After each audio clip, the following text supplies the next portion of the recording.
ഒരു എഴുത്തുകാരൻ എന്ന് പറഞ്ഞാൽ മനുഷ്യ മനസ്സെടുത്ത് അമ്മാനമാടുന്നവൻ എന്നാണ് അർത്ഥം. എത്രയെത്ര സ്ത്രീ മനസ്സുകളെ ഞാൻ കീറി മുറിച്ചിരിക്കുന്നു. എന്റെ ഏതെങ്കിലും ഒരു സൃഷ്ടി തനിക്ക് വായിക്കായിരുന്നില്ലേ? അതൊക്കെ പിന്നെ വായിക്കാം. സാർ ഇത് പറ. പോട്ടെ, സാറിന്റെ ആദ്യ രാത്രി എങ്ങനെയായിരുന്നു? അത് ഒരുപാട് ടൈം എടുക്കും. പുതിയ ടൈപ്പിൽ പോരെ? പുതിയ ടൈപ്പ് എന്ന് വെച്ചാ? പുതിയ ടൈപ്പിൽ സംസാരം കുറയും, കൂടുതൽ ആക്ഷൻസ് ആയിരിക്കും. അത് പോരാ, സംസാരിച്ച് മയക്കാൻ പറ്റണം. ശരിയാക്കാം.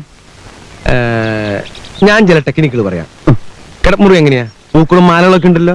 ഒന്നുമില്ല. അത് വേണം, പെട്ടെന്ന് അലങ്കരിക്കണം. എടോ, ഈ പൂവെന്ന് പറയുന്നത് പ്രേമത്തിന്റെ ഒരു സിമ്പിളാണ്.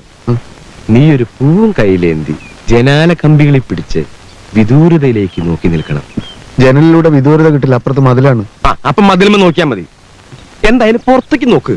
ഓ, കിടപ്പുമുറിയുടെ വാതിൽ ചാരിയിരിക്കണം, കുറ്റിയിടരുത്. അവൾ നമ്രമുഖിയായി വാതിൽ പാളികൾ തുറന്ന് ഒരു ഗ്ലാസ് പശുവും പാലുമായി മന്ദം മന്ദം കടന്നു വരും. നീ തിരിഞ്ഞു നോക്കാതെ പറയണം, വരൂ കുട്ടി, കടന്നു വരൂ. നമ്മുടെ നിർണായകമായ ആദ്യ രാത്രിയിലേക്ക് കടന്നു വരൂ. അവൾ വരും, പാൽ ഗ്ലാസ് നീട്ടും. ഗ്ലാസ് വാങ്ങുമ്പോൾ അവളുടെ വിരൽ തുമ്പുകളിൽ മൃദുവായിട്ടൊന്ന് സ്പർശിക്കണം. അത്ര പെട്ടെന്ന് സ്പർശനം വേണോ? അത്ര പെട്ടെന്ന് സ്പർശനം വേണ്ടി വരും. ഞാൻ പറയുന്നത് കേട്ടാ മതി. പാല് പാതി കുടിച്ച് അവൾക്ക് നീട്ടണം. അവൾ കുടിക്കട്ടെ.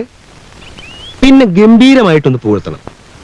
ഈ സാരിയും ബ്ലൗസും കുട്ടിക്ക് എന്ത് നന്നായി ചേരുന്നു.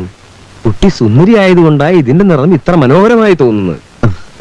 പുകഴ്ത്തലിൽ വീഴാത്ത ഒരു സ്ത്രീയും ഇതുവരെ ഈ ലോകത്തിൽ ജനിച്ചിട്ടില്ല. അതുപോട്ടെ, നിനക്കൊരു പാട്ട് പാടാൻ പറ്റുമോ? പാടുകയും വരയ്ക്കുകയും ചെയ്യുന്ന ചില കോന്തന്മാരെ സ്ത്രീകൾ വല്ലാതെ കയറി അങ്ങ് പ്രേമിക്കും. എന്താ, പാടിക്കൂടെ? അത്യാവശ്യമാണെങ്കിൽ ആണ്. ഒരു സാമ്പിൾ നോക്കട്ടെ, പാട്. ഏതാ പാടണ്ടേ? ഏതെങ്കിലും ഒരെണ്ണം പാട്. ഒരു നല്ല പാട്ട് പാടല്ലേ? ആ. മറ്റൊരു സീതയെ കാട്ടിലെ കയക്കുന്നു ദുഷ്ടനാം ദൂർവിധി വീണ്ടും. ഇതാ ദുഷ്ടനാം ദൂർവിധി വീണ്ടും.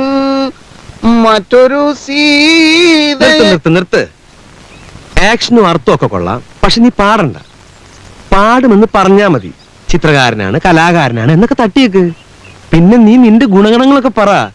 പുകവലിക്കില്ല, മദ്യപിക്കില്ല, മതി, ഇത്രയും മതി. സക്സസ്. എനിക്കിതൊക്കെ ഒറ്റക്ക് പറയാൻ പറ്റുമോ? എനിക്കൊരു ധൈര്യം കിട്ടുന്നില്ല. എന്നാ പിന്നെ ഞാനും കൂടി വരാം.